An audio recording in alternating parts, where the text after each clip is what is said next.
అందరూ నమస్కారం. నా పేరు నరేష్. వెల్కమ్ బ్యాక్ మన యూట్యూబ్ ఛానల్. పోతే నాకు ఈ వైసీపీలో ఈ నాయకులు ఉన్నారు కదా, ఈ మంత్రులు కానీ ఎమ్మెల్యేలు కానీ వీళ్ళు కానీ అలాగే వైసీపీ కార్యకర్తలు కానీ కొందరు చూస్తుంటే వాళ్ళ ప్రవర్తన కానీ వాళ్ళ రాజకీయం కానీ చూస్తుంటే నిజంగా వీళ్ళు ఒకరికే పుట్టారా లేకుంటే ఇద్దరు ముగ్గురికి పుట్టారా, వీళ్ళు ఒంట్లో ఉన్నది ఒకరి రక్తమేనా లేకుంటే నాలుగైదు రక్తాలు ఏమైనా కలిశాయా అని నాకు డౌట్ వస్తుంది. ఈ డౌట్ ఎప్పుడో ఉంది కానీ రోజు రోజుకి ఈ డౌట్ బలపడుతుంది.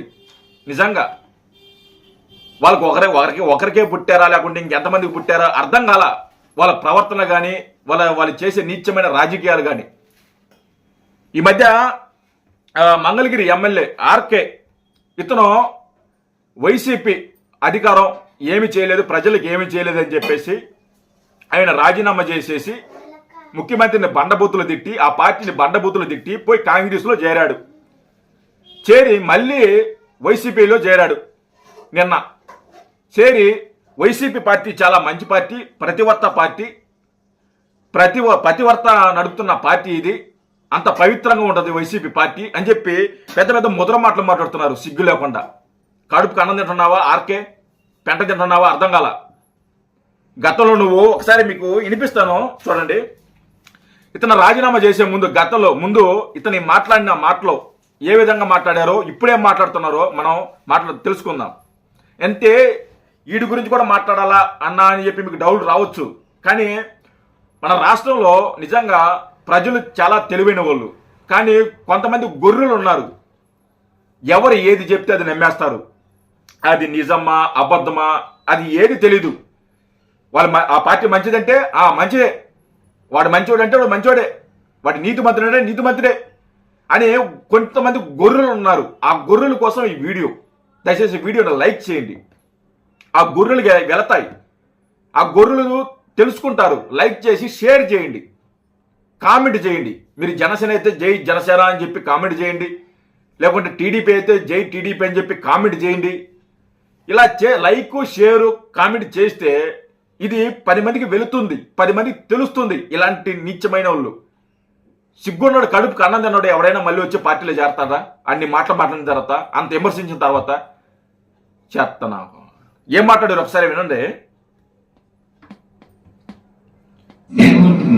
నేను అసలు వెళ్ళనండి. నేను ఇక తిరిగి వెనక్కి వెళ్ళే ప్రశ్నే లేదు.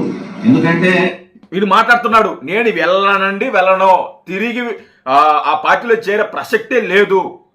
ఎందుకంటే ముఖ్యమంత్రి చాలా అన్యాయాలు చేశాడు, అక్రమాలు చేశాడు, ప్రజల్ని పాలించడం తెలియదు, రాజకీయం తెలియదు, అభివృద్ధి అంటే ఇది తెలియదు అని చెప్పి నీతిపోయి పచ్చిగా తిట్టాడు ఆ రోజు.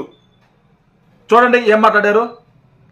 ఎందుకంటే ఏమండి, 125 కోట్ల రూపాయలు నిధులు కూడా పైసా లంచం లేకుండా కాంట్రాక్టర్లతో పనిచేయించే వాళ్ళని అందులో కూడా గమనించండి. నేను అందరినీ కోరుకునేది ఒకటే, రాజకీయాల్లో ఉండే మనము ఒక పార్టీలో ఉన్నప్పుడు ఇంకో పార్టీని ఓడించాలని చెప్పేసి ఆ పార్టీ ఫండ్స్ ఏమీ ఇవ్వలేదు, నేను బిల్లులు పెట్టి నా సొంత డబ్బులతో నా మంగళగిరిలో నేనే డెవలప్ చేశాను, బిల్లులు ఇవ్వలేదు, డబ్బులు ఇవ్వలేదు అని చెప్పేసి ఆ రోజు మాట్లాడాడు. ఇంకా ఏం మాట్లాడతాడు చూడండి. ఒక పార్టీలో ఉన్నప్పుడు ఇంకో పార్టీని ఓడించాలని చెప్పేసి అనుకుంటాం మనం. అలా అనుకున్నప్పుడు ఖచ్చితంగా వైఎస్ఆర్ కాంగ్రెస్ పార్టీ కొన్ని సిద్ధాంతాలతో ఉండాలి. అవి ఏంటి అని అంటే, మంగళగిరిలో టీడీపీ అభ్యర్థిని ఓడించాలి, కుప్పంలో టీడీపీ అభ్యర్థిని ఓడించాలి, పులివెందుల్లో టీడీపీ అభ్యర్థిని ఓడించాలి, అటు గాజువాక, భీమవరం ఇలాంటి కొన్ని ముఖ్యమైనటువంటి ప్రాంతాలలో వైఎస్ఆర్ కాంగ్రెస్ పార్టీ తెలుగుదేశం పార్టీ అభ్యర్థుల్ని తన ఆపోజిట్ గా ఉండేటువంటి అభ్యర్థుల్ని ఓడించాలి అని అంటే పనిచేయాలండి. మనం ప్రజలు పనిచేయాలి. పని చేయకుండా ఎంతకాడికి మనం మంగళగిరిలో లోకేష్ గారిని ఓడిద్దాము, భీమవరంలో పవన్ కళ్యాణ్ గారిని ఓడిద్దాము, కుప్పంలో సిబిఎన్ గారిని ఓడిద్దాము, ఇది కాదు కదా. మనం పని చేయాలి. మరి మీరు పని చేయలేదు, మేము పని చేస్తే మాకు బిల్లులు ఇవ్వలేదు, మాకు డబ్బులు ఇవ్వలేదు, మాకు ఫండ్స్ ఇవ్వలేదు అని చెప్పేసి ఆ రోజు రాజీనామా చేసి బయటికి వెళ్ళిన వ్యక్తి ఈ రోజు వచ్చి ఏం మాట్లాడుతున్నాడండి? ఆర్కే ఏం మాట్లాడుతున్నావు నువ్వు? సిగ్గుంది అసలుకి? సిగ్గు కొంచెమన్నా కసంతా కూడా సిగ్గు లేదు నీక? ఇప్పుడు ఈరోజు ఏం మాట్లాడుతున్నాడు చూడండి ఒకసారి.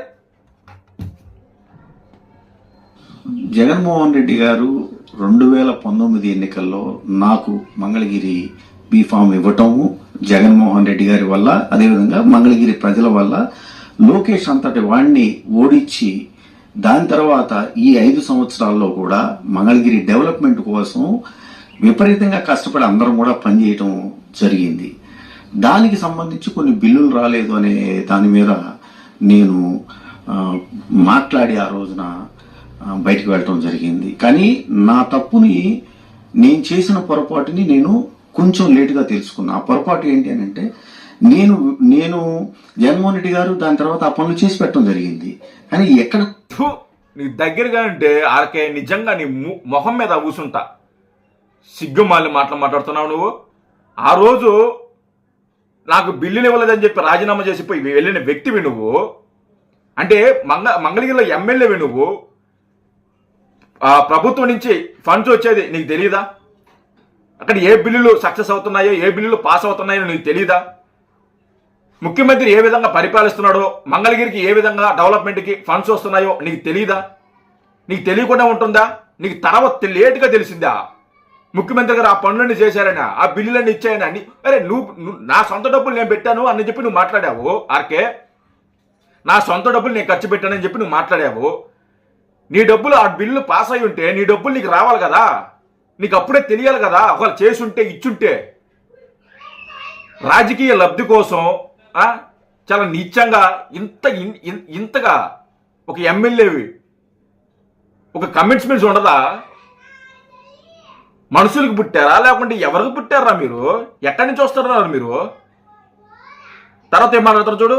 పొరపాటు జరిగింది అని చెప్పి నేను భావిస్తా ఉన్నాను అని అంటే, కాస్త దీర్ఘంగా ఆలోచించుకున్న తర్వాత ఇవాళ ప్రతి పేదవాడు కూడా దీర్ఘంగా ఆలోచించుకున్నానంట. ఏదో 2 నెలలు ఏమనుకుంటా ఈయన రాజీనామా చేసి మళ్ళీ కాంగ్రెస్లో చేరి, సిగ్గు లేకుండా మళ్ళీ కాంగ్రెస్లో చేరిండు. మళ్ళీ చేరి కొన్ని రోజులు కూడా కాలేదు, మళ్ళీ బయటకు వచ్చిండు అంతలోకే. మళ్ళీ వచ్చి మళ్ళీ యథాపగా అక్కడికే చేరాడు. ఎందుకు వచ్చాడు అనుకుంటావు? నువ్వు చేసిన అక్రమాలు బెదిరించుంటాడా ముఖ్యమంత్రి గారు? నువ్వు కానీ మా పార్టీలకు రాకపోతే నువ్వు చేసిన అక్రమాలు, నువ్వు చేసిన భూదందా ఇవన్నీ కూడా బయటికి పంపిస్తాను, జైల్లో పంపిస్తానని బెదిరించుంటాడు. అందుకే వచ్చుంటావు. ఎవరికి తెలియదు ఈ కాకం కథలో. సిగ్గు లేకుండా కూడా వచ్చి మళ్ళీ మాట్లాడుతున్నాడు.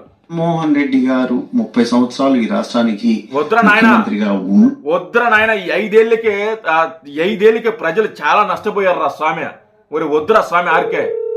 ఈ 5 ఏళ్ళకి చాలా నష్టపోయారు ప్రజలు. ప్రతిసారి మీరు 30 సంవత్సరాలు ఎందుకు ఏం చేశాడండి? 30 సంవత్సరాలు ఏం చేశాడండి రా? ఉంటే మా పిల్లల భవిష్యత్తు బాగుపడుద్ది, సర్వనాశనమైన పిల్లల భవిష్యత్తులు భావించి జగనన్న వెంట నడవటానికి పేదవాడు సామాన్యుడే నిశ్చయించుకున్నప్పుడు నేను తొందరపడే అలాంటి నిర్ణయం తీసుకున్నానా అని చెప్పి 1 నిమిషం ఆలోచించడం జరిగింది. అందుకనే పేదవాడు గొప్పవాడు కావటానికి రాజన్న బాటలో నడుస్తున్నటువంటి జగనన్నకి ఈ రాష్ట్రానికి మళ్ళా తిరిగి 20-30 సంవత్సరాలు జగన్మోహన్ రెడ్డి గారు ముఖ్యమంత్రిగా ఉండటానికి 23 సంవత్సరాలు కాదు కదా, ఇంకా 30 సంవత్సరాలలో ముఖ్యమంత్రి కాడు. కాబట్టి రాసి పెట్టుకో నువ్వు. ఈ ఎలక్షన్ తర్వాత రాబోయే ఈ ఎలక్షన్లో టీడీపీ జనసేన కూటమి నిజంగా అధికారంకి వస్తుంది. ఇది ఫిక్స్. ఇంకా 30 సంవత్సరాలు తల్ల కిందులుగా తపస్సు చేసినా, మీరు ఎన్ని ఎదవేశాలు వేసినా, ఎన్ని డ్రామాలు, కోడికత్తి లాంటి డ్రామాలు, బాబాయ్ లాంటి డ్రామాలు, ఎన్ని డ్రామాలు వేసినా ఇంకా 30 సంవత్సరాల దాకా ముఖ్యమంత్రి కాలేరు. మీ పార్టీ అసలు ఉండదు. అసలు మీ పార్టీ ఉండదు. వైసీపీ పార్టీ అనే ఒక పార్టీ ఉండదు. మీ నాయకుడు అసలు ఈ రాష్ట్రంలోనే ఉండడు. కావాలి రాసి పెట్టుకో. 30 సంవత్సరాలు ముఖ్యమంత్రిగా ఉంటాడు అని నువ్వు అంటున్నావు. 30 సంవత్సరాలు అసలు ప్రతిపక్షంలో కూడా ఉండడు. రాసి పెట్టుకో. సిగ్గుమాల గొర్రెలు. ఇప్పుడన్నా తెలుసుకోండి. ఇలాంటి వాళ్ళకి మీరు ఓట్లు వేసింది, ఇలాంటి వాళ్ళని మీరు గెలిపించి అసెంబ్లీకి పంపించింది ఇలాంటి వాళ్ళని. మారంట్రా గొర్రెలు. ఇంకా మేము ఇలాగే ఉంటాము, ఇంకా మోసపోతాము, మాకు ఇంకా 30 రూపాయలు ఇస్తున్నారు, మాకు అయ్యే చాలు అని చెప్పి ఇంకా మీరు ఇంకా దిగజారిపోతే సర్వనాశనం అయిపోతాయి బతుకులు అందరి, మీయే మాయి అందరికి. ఇప్పటికన్నా మారండి. మారి అసలు ఎవరు మనల్ని ఉద్ధరించేది, ఎవరు మన భవిష్యత్తు బాగు చేసేది అని ఆలోచించి ఓటేయండి. ఇలాంటి పొరమొగ నా కొడుకులు మాట్లాడబాకండి. ఇప్పటికన్నా తెలుసుకోండి. జై హింద్.